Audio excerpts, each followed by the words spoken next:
Hello guys and welcome back to another video on Percept on Career. So आज का जो topic रहेगा वो आउट ऑफ क्यूरियोसिटी बनी जब हम पिछले वीडियो में एक डॉट प्रोडक्ट पे क्वेश्चन सॉल्व कर रहे थे जो कि यूनिट वेक्टर्स के अराउंड रिवॉल्व कर रहा था. सो जैसे कि मैंने अनाउंसमेंट वीडियो में ये बताया था कि हम ना सिर्फ क्वेश्चन सॉल्व करेंगे, हम उससे आसपास के रिलेटेड सिमिलर क्वेश्चंस जो सेम पैटर्न में पूछे जा सकते हैं या आसपास के जो कॉन्सेप्ट्स हैं उनको भी देखेंगे. तो जब मैं पिछले वीडियो में यूनिट वेक्टर्स पढ़ा रहा था तो मेरे दिमाग में एक बहुत ही सिंपल सा क्वेश्चन आया था कि हम यूनिट वेक्टर्स काफ़ी यूज़ किया है हमने 11th 12th के मैथमेटिक्स में, बट कभी भी मैं खुद ये नहीं समझ पाया या मैंने अपने आप को क्वेश्चन नहीं किया कि यूनिट वेक्टर्स का इम्पोर्टेंस क्या है. ओके, मैं वो समझ नहीं पाया क्योंकि मैंने कभी क्वेश्चन नहीं किया अपने आप को. हमने मैथमेटिकली तो समझ लिया था कि यूनिट वेक्टर को ऐसे कैलकुलेट करते हैं, बट ये क्यों इम्पोर्टेंट है, ये मैथ्स में क्यों प्रेजेंट है, ये मैंने कभी समझने का ट्राई नहीं किया. और मैं ये सोच रहा हूँ कि मेजॉरिटी ऑफ द लोगों ने भी ये क्वेश्चन अपने आप से नहीं पूछा होगा क्योंकि मैंने बहुत ही कम सुना है या मैंने आज तक सुना ही नहीं है किसी ने यूनिट वेक्टर्स की इम्पोर्टेंस की बात की. So let us try to understand this particular concept. ये शायद आपको इंटरव्यू में ना पूछा जाए, but being a ML engineer और एमएल, आप कोई भी फील्ड के इंजीनियर हो, but being a ML, preparing for ML interview, ये एक इम्पोर्टेंट टॉपिक हो सकता है, कभी भी पूछा जा सकता है या ना भी जाए, बट जानने में कोई हर्ज नहीं है. So let's cover this topic. मैंने थोड़ा बहुत रिसर्च किया यूजिंग कुछ आर्टिकल्स. मैंने चैट जीपीटी से भी एक दो क्वेश्चनिंग की इसके रिगार्डिंग. तो मेरे को जो मोटा मोटा समझ में आया वो मैं 4 पॉइंट्स आपके सामने प्रेजेंट करने वाला हूँ. ये आपको बेसिकली एक ओवरव्यू या एक आइडिया दे देगा कि यूनिट वेक्टर्स क्यों इम्पोर्टेंट है. सो जो पहला इम्पोर्टेंस है वो था डायरेक्शन रिप्रेजेंटेशन. सो बहुत सारे ऐसे केसेस हैं फिजिक्स में या दूसरे इंजीनियरिंग फील्ड्स में जहाँ पे कुछ केसेस में डायरेक्शन का बहुत ज़्यादा इम्पोर्टेंस हो जाता है मैग्नीट्यूड से. Okay, we are only concerned about the direction and not the magnitude for solving a particular task or performing a particular task. So उस केस में हम यूनिट वेक्टर्स को हाईली यूज करते हैं.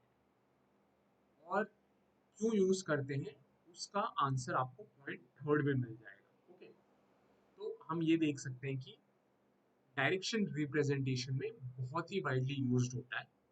ठीक है. जो दूसरा एप्लीकेशन है वो है बेसिस वेक्टर का. तो आप जानते ही होंगे जो कोई भी वेक्टर है, फॉर एग्जांपल वेक्टर ए है, उसको हम उनके कंपोनेंट्स में डिवाइड कर सकते हैं. जैसे A1 आई, B1 जे प्लस C1 के. ये जो आई जे के हैं ये यूनिट वेक्टर्स हैं अपने पर्टिकुलर एक्सिस के. तो ये जो वेक्टर है ये 3 डायमेंशनल वेक्टर है. तो ऑब्वियसली हमने एक रेफरेंस एक्सिस लेके ही वेक्टर ए को कंसिडर किया है. सो जब हम बेसिस वेक्टर लिखते हैं इसका ये मतलब है हम एक 3 डायमेंशनल या n डायमेंशनल स्पेस में कोई भी वेक्टर इनके लीनियर कॉम्बिनेशन से बना सकते हैं. Just by the linear combination of I J K unit vectors, इनके लीनियर कॉम्बिनेशन में हम कोई भी एन डायमेंशनल वेक्टर को रिप्रेजेंट कर सकते हैं। तो बेसिस वेक्टर में बहुत ही यूज होता है। इनफैक्ट यूनिट वेक्टर्स का जो सबसे बड़ा इंपॉर्टेंस मेरे को जहाँ तक समझ में आया, इट इज बेसिस वेक्टर्स। तो यहाँ पे हमने थ्री डायमेंशनल में समझा, बट आप इसको एन डायमेंशंस में एक्सटेंड कर सकते हैं। ओके, बेसिस वेक्टर बनाने में बहुत ज़्यादा इंपॉर्टेंट होता है। और आगे आगे देखते हैं हमें थर्ड इंपॉर्टेंस, जो है simplification of in calculation.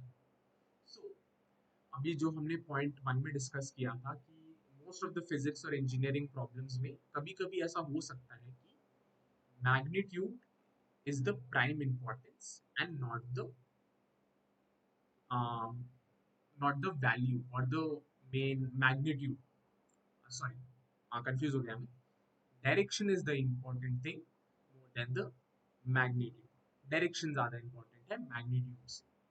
So इसका ये मतलब, ये क्यों हम सिर्फ डायरेक्शन को लेके चलते हैं किसी किसी केस में, क्योंकि अगर हम उसका मैग्नीट्यूड वन बना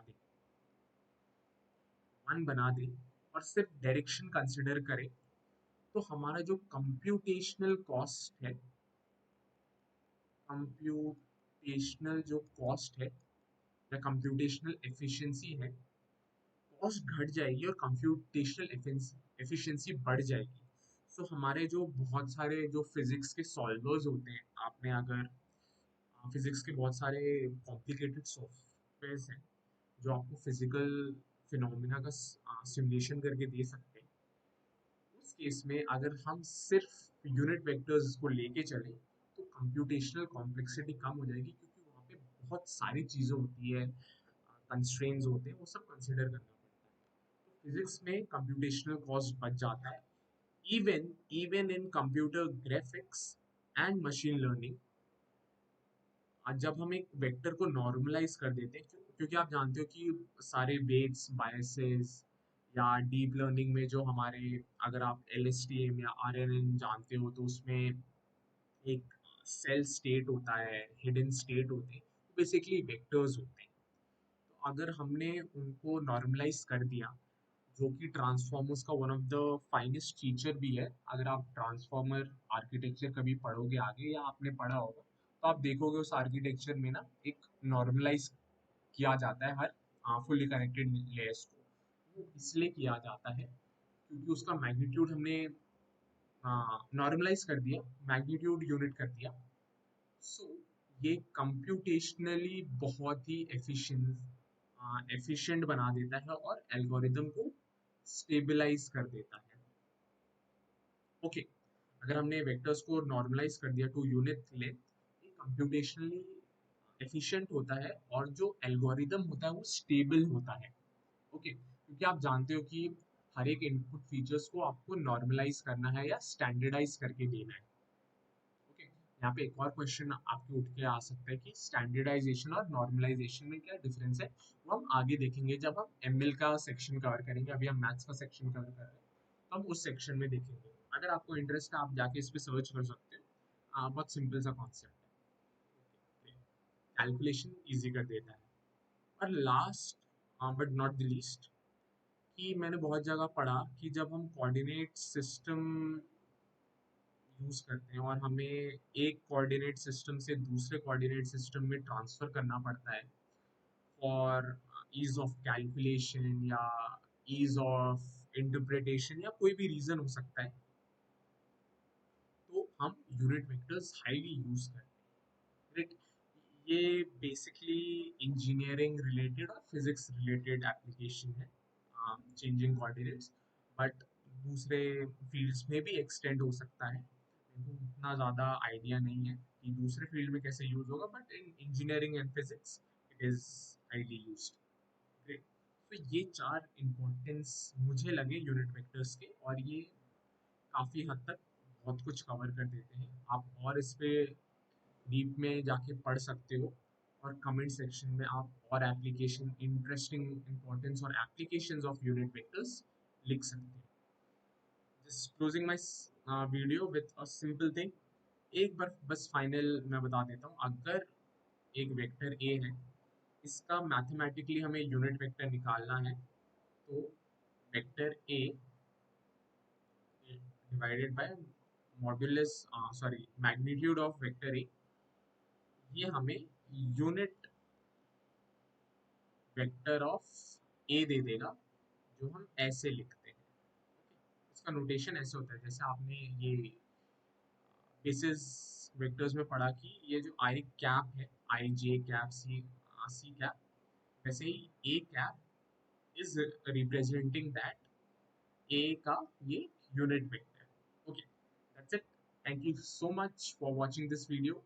Please like the video, subscribe to our YouTube channel if you want more videos like this. Thank you so much. Bye bye.